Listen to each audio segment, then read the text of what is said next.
sisig. Pero bakit kaya hindi natin itry lutuin ang fried chicken sa kanto, gawin natin sisig? Gawa muna tayo ng sauce.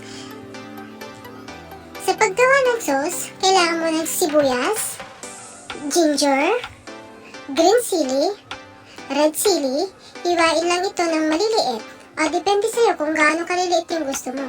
Lagyan ito ng mayo, pepper,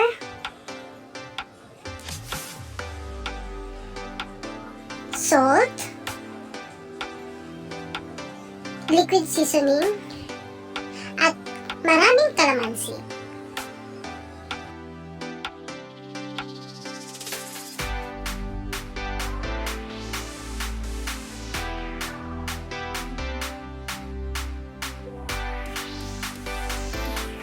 Akala ko napindot ko na yung record. Akala ko napindot ko na yung video. So ayun, hindi tuloy ng video. Pero yung step nun, magpainit ka ng kawali, then ilagay mo yung hiniwa mo na fried chicken na binili mo sa kanto, ilagay mo na rin yung sauce na ginawa natin kanina.